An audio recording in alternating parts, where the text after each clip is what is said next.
Okay, I want to begin by screen sharing. I want to begin by screen sharing a photo for you.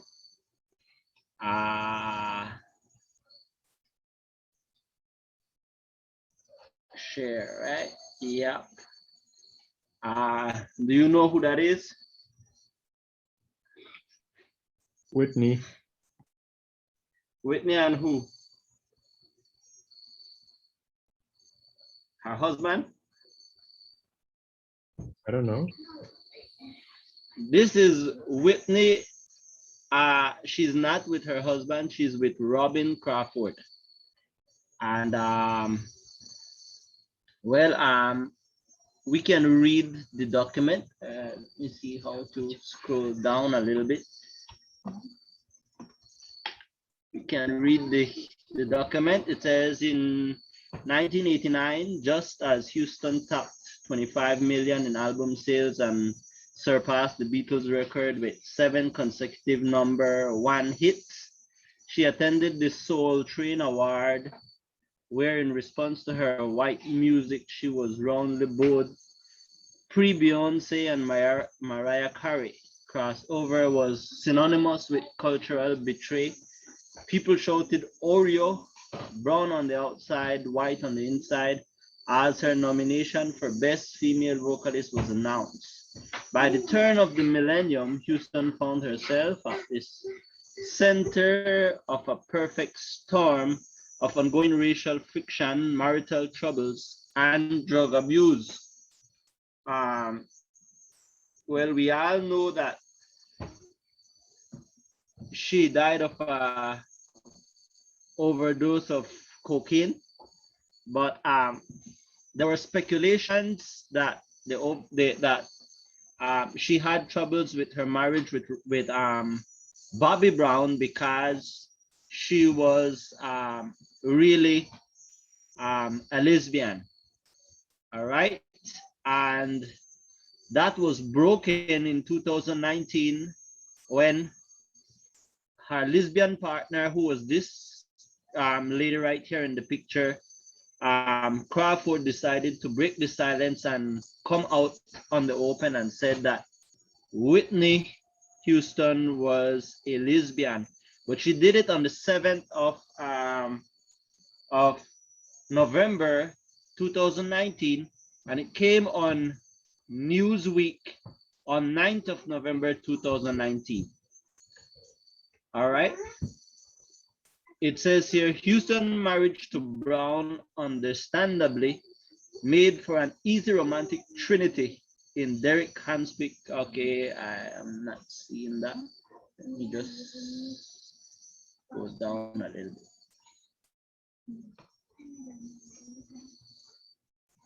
Handpicked unauthorized 2008 biography, Bobby Brown, the truth, the whole truth, and nothing but the truth. The author quotes Brown saying, "Now I realize Whitney had a different agenda than I did when we got married. I believe her agenda was to clean up her image, while mine was to be loved and have children." All right. It says here, Whitney felt she had to make rumors of a lesbian affair go away, since she was the American sweetheart, and all that didn't go too well with her image. In Whitney's situation, the only solution was to get married and have kids. That would kill all the speculation whether it was true or not. In 2012, gay rights activist Peter Kachel, who met and boyfriend Houston and Crawford at an AIDS charity event shortly before the singer's 1992 wedding, told Pink News that the marriage was strictly a business arrangement. All right. Why we're going through this is because while looking at symptoms of homophobia, I found out that drug abuse was one of the symptoms of homophobia, and the articles directly pointed to Whitney Houston, that she was struggling with her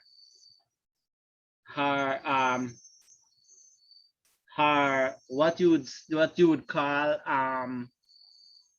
accepting her own self as a lesbian. All right, and I want to show you that from another article. So I'm going to screen share another article. Stop screen share right here. We're going to come back to this article. Stop screen share, and I'm going to screen share another article. And this one is from Robin Crawford, who decided to come out on November 9, 2019. Yeah. November 9, 2019. It says Robin Crawford opens up about her physical relationship with Whitney Houston by Reuters staff. It says Los Angeles. All right. Can somebody read it for us?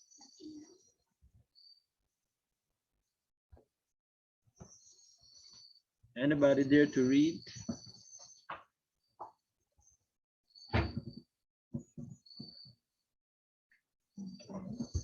Yes, I can read. Okay.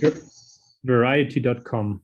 Over the years, there has been much speculation about the nature of Whitney Houston's relationship with her close associate, Robin Crawford, who was frequently seen in the artist company from the early 1980s on. The pair's closeness frequently spawned speculation about the nature of their relationship. We never talked about labels like lesbian or gay, writes Crawford, pictured above, far right, with Houston and Bobby Brown, in a new memoir called A Song for You, My Life with Whitney Houston. Excerpt in this week's People's Magazine. We just lived our lives, and I hope it could get on that way forever.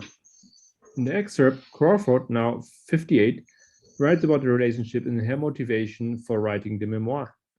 I'd come to the point where I felt the need to stand up for our friendship, she said of the singer who died in 2012.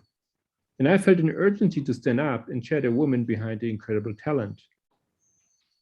The pair met as teenagers while working as at an East Orange, New Jersey summer camp. Crawford recalls telling Houston, I'm going to look out for you. A romantic relationship ensued. We wanted to be together, says Crawford, and that meant just us. However, the physical aspect of the relationship ended after Houston signed with Clive Davis Arista Records.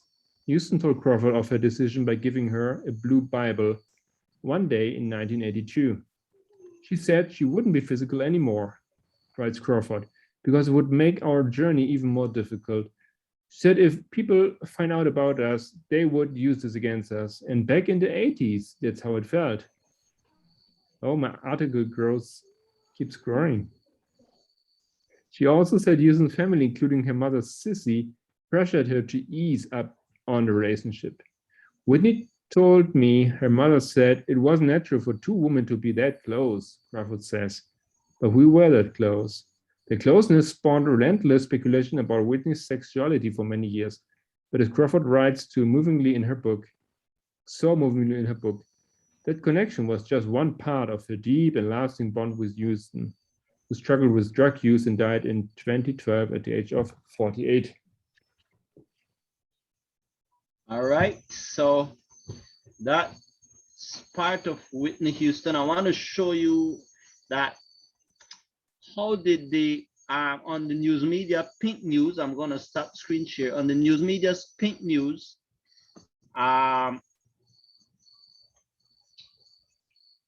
they have this about her. What does it says there? Pink News, 7 times legendary Whitney Houston proved herself an eternal what? queer icon. What does that mean? That means that in her professional career, she performed 7 times in a so-called lesbian entertainment, or entertaining for LGBT community. 7 times she did it. One time it was at the Pride Month. So apart from that, her music says that who she was, especially her song "Let Me Be Me." When that was one song that she was talking about why she couldn't be herself. All right. There's another song where she says, "I will always love you." It wasn't to her husband. It was to Robin because they had to stop their relationship. Robin was always there, still yet, but they weren't physical. But the husband, Bobby Brown of Whitney Houston, made mention that Robin was always in his way when making decisions with Houston for the career. All right. So Wow, this is the most famous song, her most famous song, right? yeah. So what I want you to see is that she hit 1989. Um, she's 7 times legendary. The truth about her lesbian practice came out November 9th, and she died 2012. Um, Elder, I think the parliament said that naturally we find patterns, but I think it's not only important to find patterns, patterns will come. What's important is that the pattern fit and that the patterns make sense. And I think God has the pattern there not only to be there, but they're there to make sense, and they're there to tell a story about. I think this pattern is here to tell a story about what God wants us to know. So that's what I think. Pattern is not just there, but we need to see how they fit in and how they make sense. All right, because you'll always find pattern. The human brain is designed to do that. But let's stop screen sharing, and we're going to go back to that first article where this was just to prove that Whitney Houston, her drug abuse was solely to she couldn't be herself, and that was because of the society. She suffered with homophobia, and I used to think before that homophobia, the symptoms of homophobia would just be in people who are heterosexuals, or which we shouldn't say use the term, but straight people. All right, but I realized that even LGBT people suffer with homophobia. Some of them within their own communities. Sometimes you would find G's that doesn't accept T's, gays that doesn't accept the behavior of transgender, why they have to dress that way, why they have to be like that. I mean, that's right in their community. So they're suffering with homophobia as well. And we have same thing, we have L that cannot stand trans females. So homophobia is even within the same LGBT community. All right. So, but just to go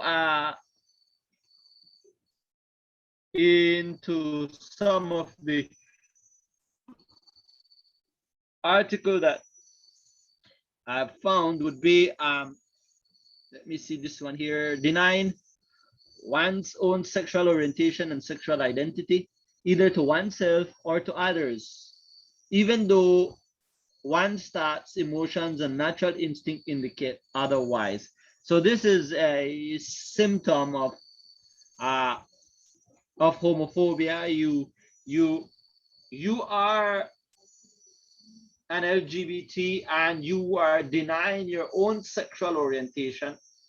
To yourself, you're denying, or you're denying it to others. You're denying your emotions, your thoughts, your natural instincts, even though they're telling you otherwise.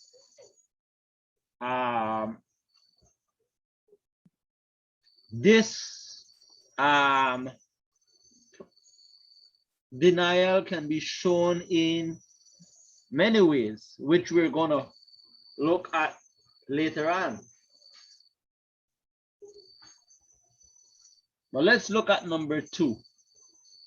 Number 2 would be conforming to the dominant heterosexual culture while suppressing one's own individual expressions, feeling the need to constantly monitor oneself to act straight and avoid being exposed.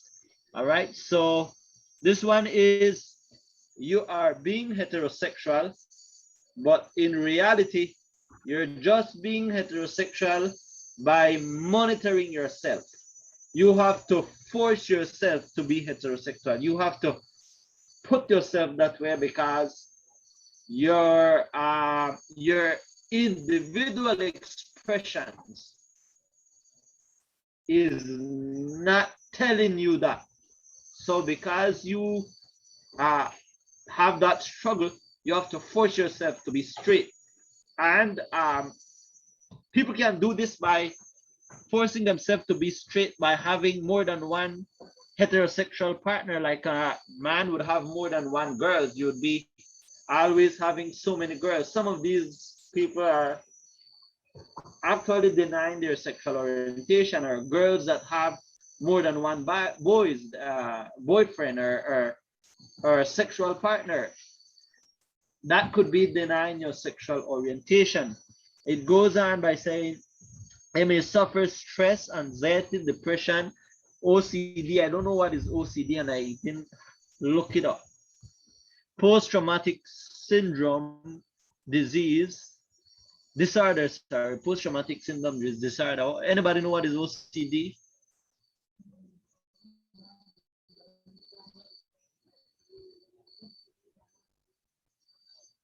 Can somebody look it up? Excessive compulsive disorder. Obsessive compulsive disorder. Thanks.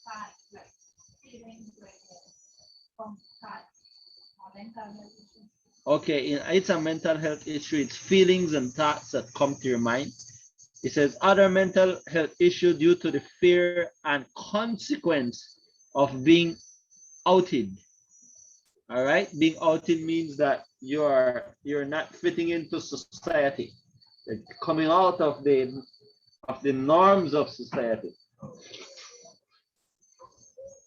Number 3 is avoiding and disassociating oneself from the LGBTQ individual,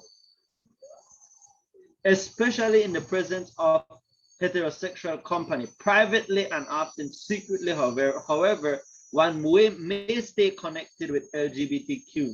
In other words, you privately or secretly you connect yourself with LGBTQs, but you don't do it in the open. That is a homophobic behavior. All right, it's saying that you still are affected by homophobia.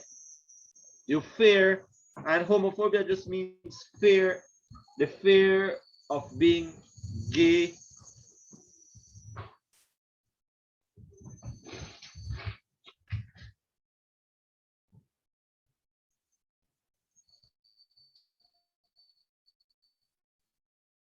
Let's go to number 4. Feeling ashamed or embarrassed when seeing LGBTQ individuals. activities, social interaction, popular media, or social media. So these people, if you feel embarrassed when you see an LGBTQ individual, or you feel ashamed, then you are affected by homophobia.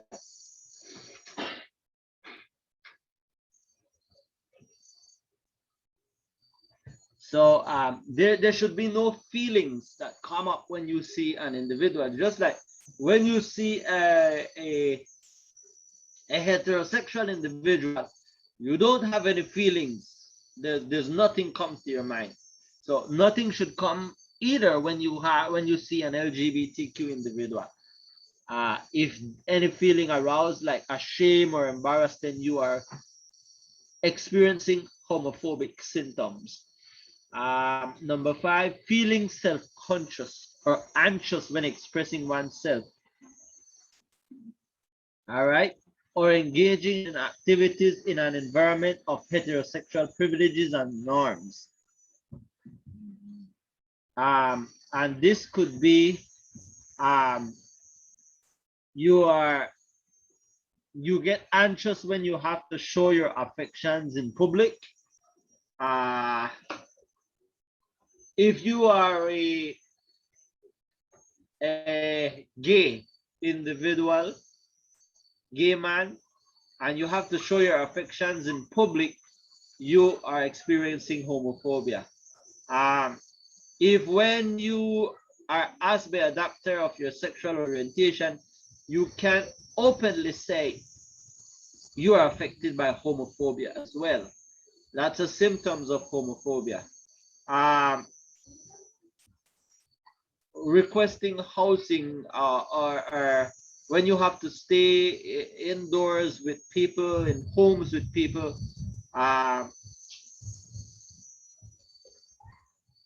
this one was always kind of difficult for me to explain, but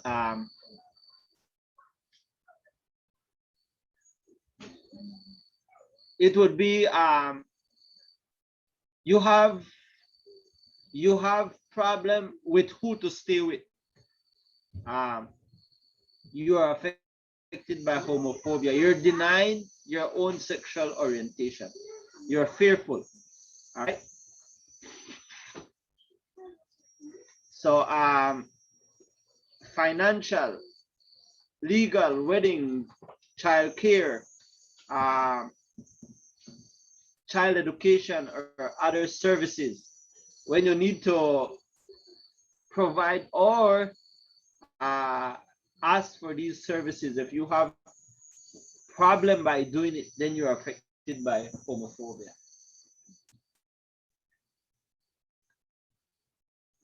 Let me go on. Number 6.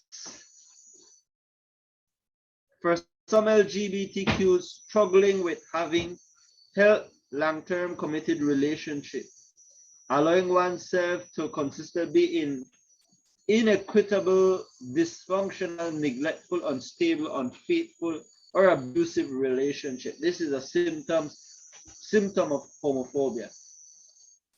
If you're staying in abusive relationship, if you're unfaithful, if you're unstable in your relationship, you're dysfunctional, you're not consistent, this is symptoms of homophobia.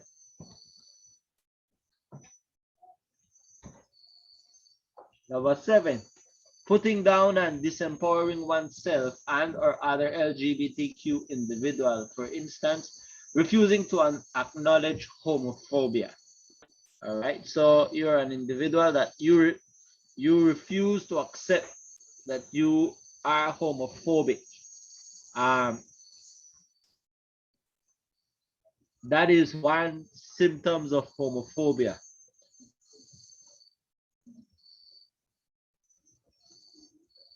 If you always try to embarrass or put down LGBTQ, putting them down, you don't believe that they should fight for their rights, or you don't believe that they should be at the forefront. You're always telling them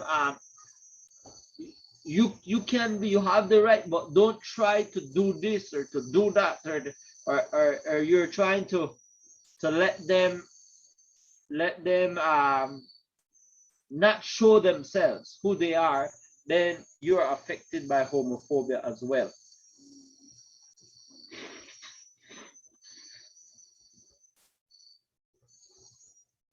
All right.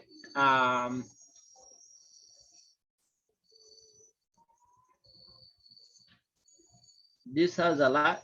I'm just breezing through them. Number 8 is displaying intolerance and discrimination toward other oppressed and marginalized groups. All right. Discrimination, transference, project discrimination. So other marginalized groups, immigrants, if you discriminate against him, that could be a symptom of homophobia. You're just pick your probably you're you're diverting you're diverting from who you are. You're diverting the the focus on that you are LGBT, so you put it on another marginalized group. What you would call a probably an immigrant or a black person or a colored person of color or a different tribe or whoever culture discrimination, whatever way you choose to get the focus off from you by targeting others, could be that you're homophobic, that you're experiencing symptoms of homophobia.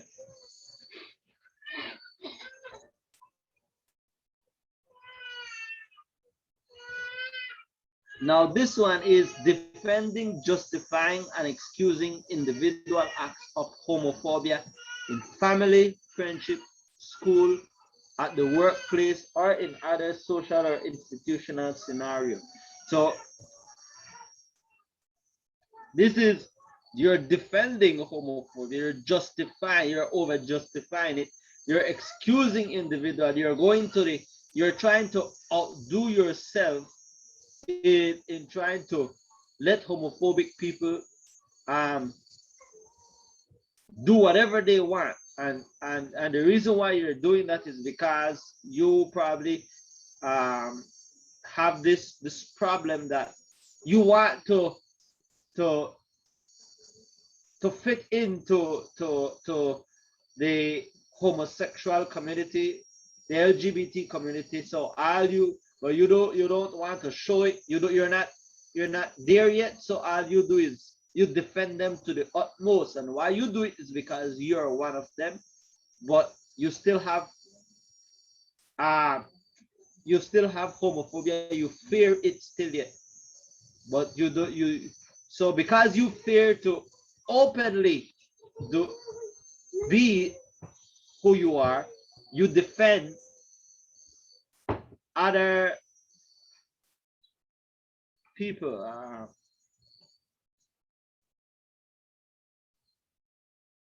or other acts of homophobia.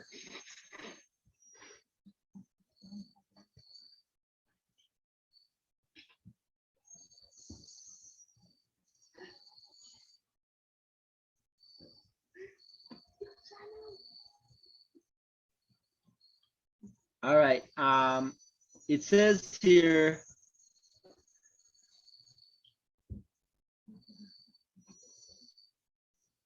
can somebody read number 10 for me?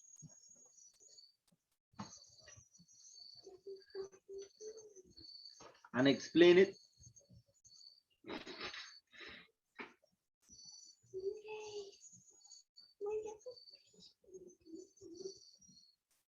Anybody?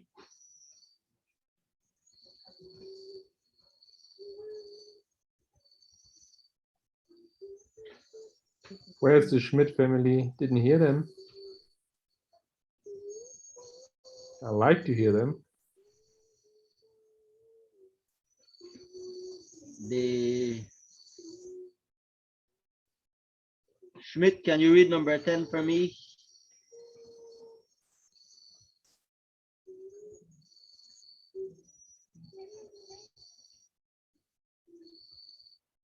Jacob or Francis?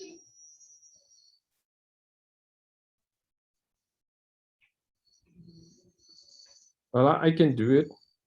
Okay. I don't know if I can explain, but I can read. Let me see. Defending, justifying, and supporting societal, institutional, religious, political, and/or cultural bias and oppression against the LGBTQ community. Openly rejecting pro-LGBTQ initiatives and attacking advocates and leaders who fight for LGBTQ rights. Condemning and blaming LGBTQs for causing their own victimization, internalized oppression. So Okay.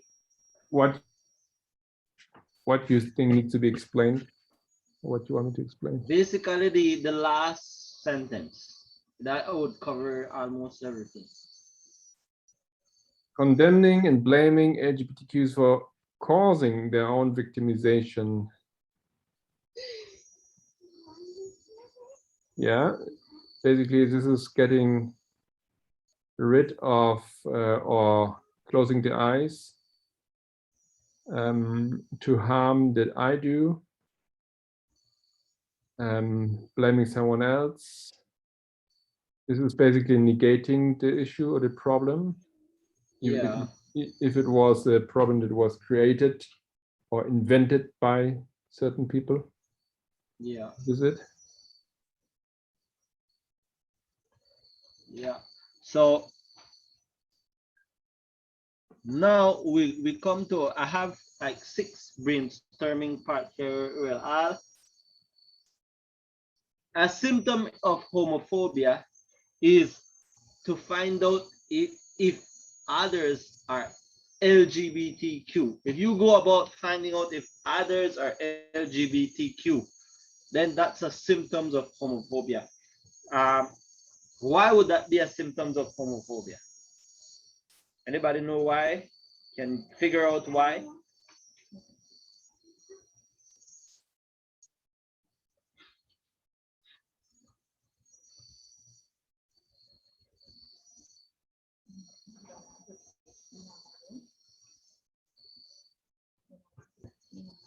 So you My say wife says, finding out if others are LGBTQ, this is homophobic. yeah, Yeah? that is a symptom of homophobia, homophobic. Yeah, I don't think so. Not necessarily. yeah.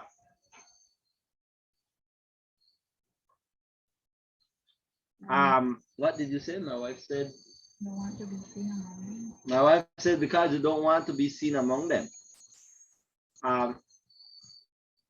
Yeah, but I Not can really. imagine, for example, I don't know many or almost none LGBTQ, okay, in my area, for example. I would like to know them. I would like to understand them. So this can be out of curiosity and with a positive attitude, can't it? Yeah, that could be with a positive attitude. But the LGBTQ community, LGBTQ, no, that's a, I would call that a different angle. That's a different angle. But this angle that it is talking about is that I take it like this, that when you go about, you don't see an individual and try to find out if he's heterosexual. Uh, so why find out if somebody is LGBTQ?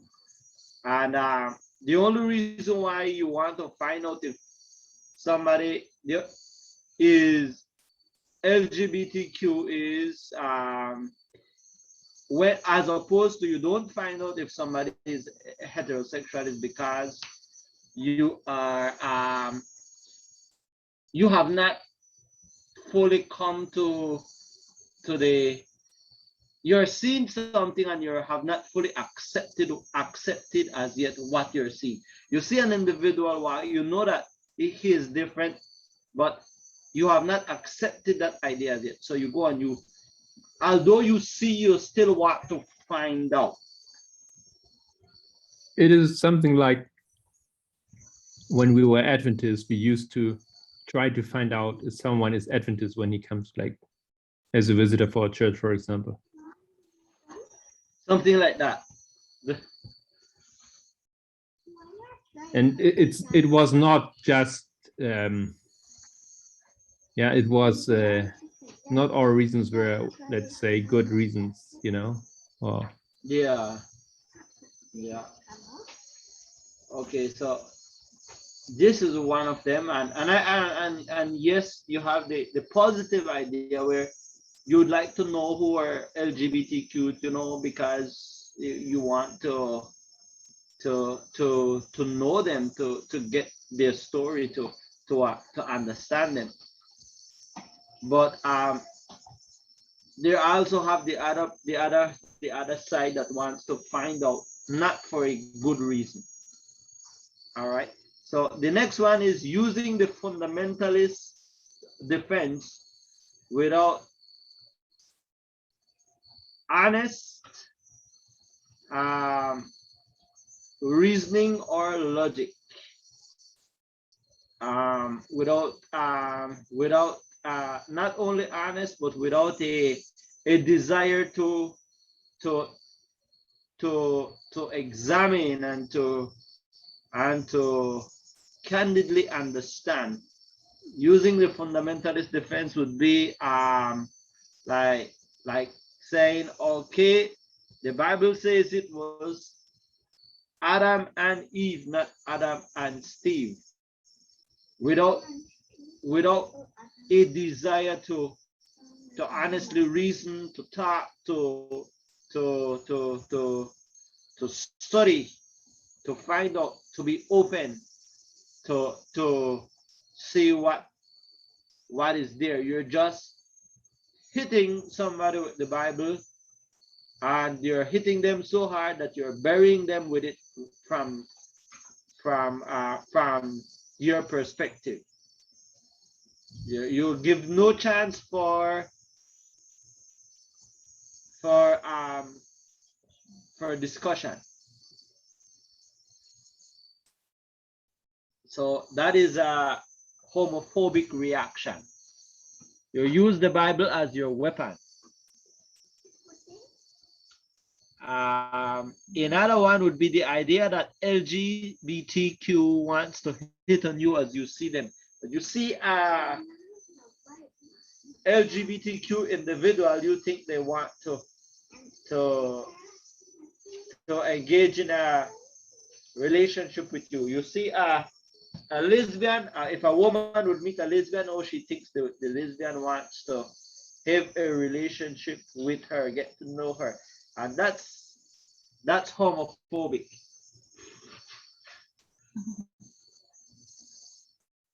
As if you see, if my wife said that she used to be homophobic. And if a guy would see a gay guy walking around, if it comes to your mind that if that guy wants to come and tell me anything, I'm gonna put him straight. You already have the idea that homosexuals want to have a relationship with you when it's not so. They are just expressing their sexual orientation. They are not trying to how to say to they're expressing themselves, but they're not trying to bait you with it.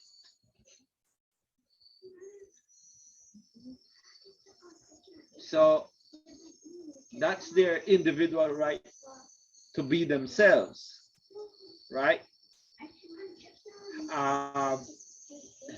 But many people that are homophobic have that idea that whenever you see someone strange, they want not strange, someone queer, they want to have a relationship with you, and that's really homophobic. We have the other part where it says having a problem with LGBTQ propaganda. Whenever you see LGBTQ parade or Pride Month, or there's a lesbian or gay party or gathering or whatever, an educational meeting for LGBT, whatever, and you have a problem with it, it's because you're homophobic. You're experiencing symptoms of homophobia. The next thing would be worrying about your children being LGBT. That's really homophobic. Why? Because the child is a child. The child is not even thinking in that line. When a child would see a LGBT person, the child might see something different, but the child will not react to it. The child can observe and see something different, but he will not react to it. So obviously the child excuse is not in the child. The child is a child. The child excuse is just in the adult mind. And I guess it is a wrong understanding of the verse, by beholding you become change.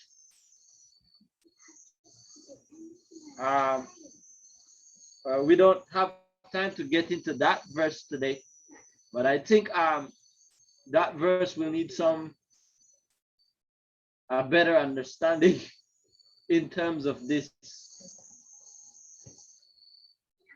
You have a comment, Rachel? What's your comment? If mom and dad could do anything with the child. Okay, Reza says mom and dads can do anything with their children or with their child. So what do you mean? What do you mean? So what do you mean? Because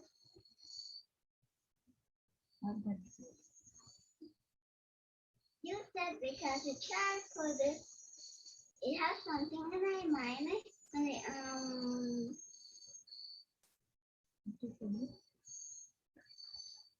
Go ahead. I said the parent have in their minds that the child, that they are protecting their children, but the children is not even thinking about that.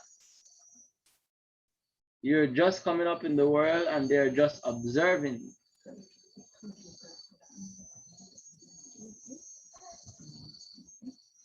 Yeah, so if a child sees two gay person, that doesn't mean that the child will want to be a gay or will be a gay. Children see everything around them. They don't want to be everything around them. So that is very important to look at. We have also trying to fit in with LGBTQ community can be a symptoms of homophobia. I guess we did that before already. Hooked on pornography of the opposite sex. What do I mean by this? Research is showing that men that could excuse a lesbian practice and watch pornography on a lesbian practice are basically homophobic. The only reason why they excuse a lesbian practice is because they are so heterosexual that they are only thinking about satisfying themselves. They are so heterosexual that they are only thinking about their sexual satisfaction. So they excuse it in the opposite sex in a lesbian practice and watch gay or lesbian pornography and practices. And likewise, on the other side, female that can watch a pornography of gay men are also homophobic. They would not tolerate it in a female, but the reason why they watch it in males is because they are so heterosexual that the men, their desire for men obscure what actually the men are doing. So I don't know if that was clear. Was that clear enough? Or Yeah, it makes sense. okay. So and my last one is the desire to hurt LGBTQ people. If you have a desire to hurt LGBTQ people, it's because you are homophobic. If anytime you see a LGBTQ, you want to damage them, you have a serious problem with homophobia. You skipped one. And Marco, you said something? You skipped the point before that. The idea that, okay, yes, I skip a point. The idea that you could change a lesbian or gay person. And this is the idea that you can change a lesbian or gay person, believing that you can seduce them. A man can be, if a man believes that, oh, if I see a lesbian girl, I can seduce that girl, you are homophobic. And if a female believes that you can seduce a gay man, you're homophobic as well. Or if you think you can convert them as well. But they express it, normally they express it in the idea that, okay, if I engage in a relationship with a lesbian, she will never be lesbian again. Or if I engage in a relationship with a gay person, gay man, she will never be gay again. So you think you can change them. That's homophobia.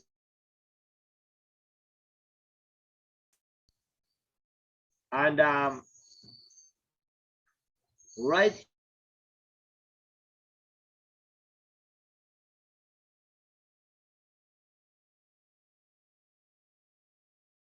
homophobic people of all these items that I mentioned, there's one single trend of most homophobic people. And it's almost 8 o'clock, but yeah, I think it's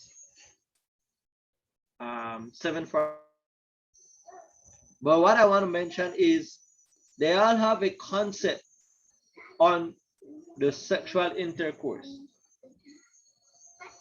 Homophobic people all have a wrong concept on the sexual intercourse of both lesbian and gay people, right?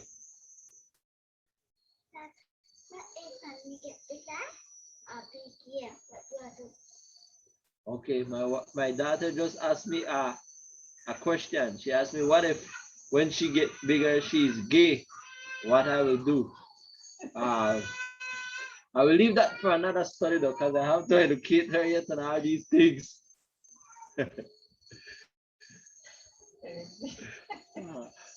All right.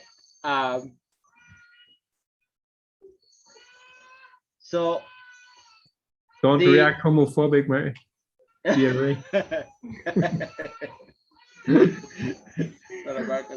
react homophobic. So the idea is that most homophobic people have a problem with one thing, and it is sexual intercourse between LGBT community. And that is they see sexual intercourse as, I would say, as unnatural, as in, as you see, we saw it with with with Whitney Houston. Whitney Houston was a homosexual, but not a homosexual, but a lesbian. But she was struggling with her own sexual identity. And the struggle was that she saw it as unnatural. But she understood that she had an intimate connection with Robin Crawford, who was her lesbian partner. I didn't really check if it was lesbian or trans partner, but it was her partner. And what you realize is that when you look through the history, they remained as very close, intimate, but not sexually intimate. It went all through Whitney Houston's life. They were intimate, but all they didn't commit was the sexual part. And because she saw it as unnatural. And that is a part of homophobia. And the first thing is that when you talk about homophobia, actually you'd find out that because there was a patriarchal society in the past, the only thing that was open about homosexuality was the male area. Just the gay men were the only open part about this LGBT community. And what most people were always thinking was that every time gay men have sexual intercourse, it was always the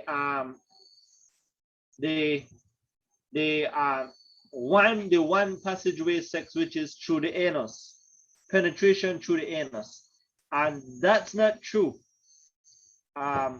Research shows that in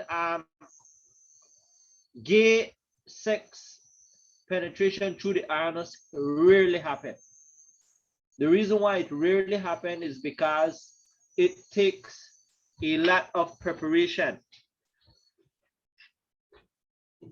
First of all, they need to take an enema before they have anal preparation. They need to clean out the colon. Secondly, the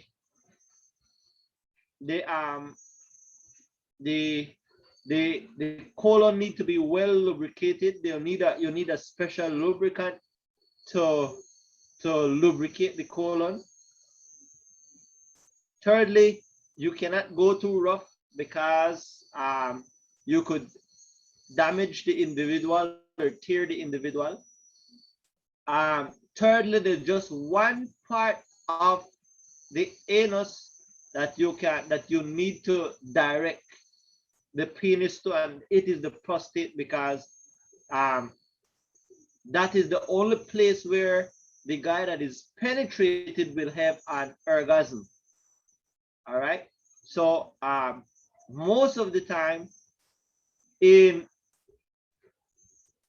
anal sex, most of the time it is the one that is penetrated that have an orgasm, and not the one that is doing the penetration.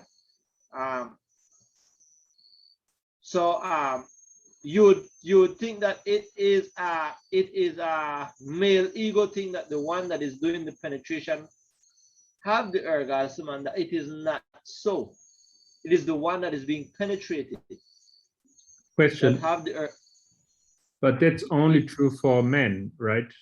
Yeah, it's only true for men. But and that's why I'm saying that this type of sex is rarely practiced in the gay men community. It's not often. They practice sex other ways through mutual masturbation, double fondling, and other ways. It's really practiced through the anus because of the previous preparation that need to take place. So research shows that because of the preparation that it needs, it's very, very healthy. But another thing about the research is it shows that men that are penetrated and receive an orgasm by the stimulation of the prostate receive a more pleasurable orgasm than masturbation or heterosexual sex. So that's what they're saying. I'm not saying to go and find out, and I won't go and find out either. But and I'm not being homophobic, right? But that's what the research show. So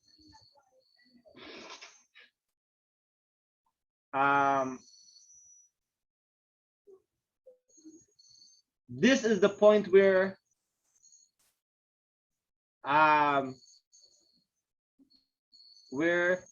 people have wrong concepts in the sexual intercourse, right? And that's the main focus why people are really homophobic.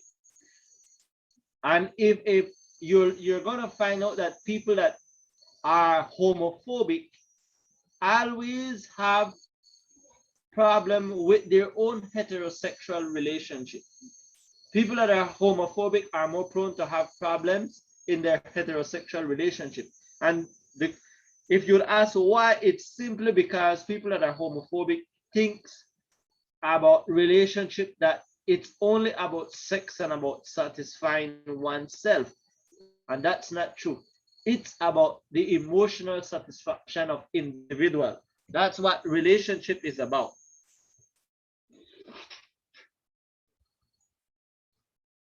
So people that are homophobic always have problem with their personal relationship. Even though we might not hear about it, it's most of the time closed door, the problem is still there. All right, but although we are in a time where everything is coming out and we're not giving, sorry, and the female is being restored at this time to her proper position, status on equality. Even so, there's a lot more coming out that has to take place. There's a lot more story that are going to be told. And I guess as the story progresses, we're going to learn a bit more.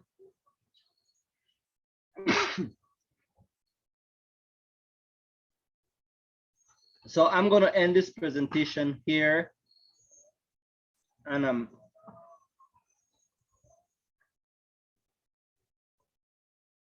if I want to say something, I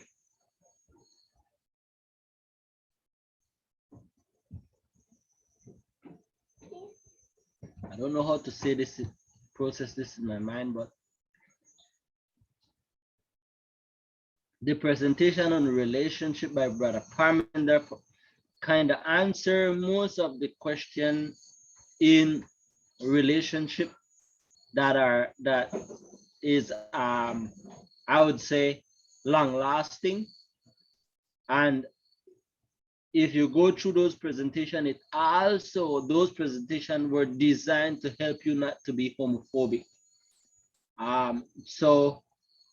since Elder Parminder had covered the spiritual part in those presentations, I would suggest you to go and see them, and I would end my presentation here. Thank you very much, and God bless you.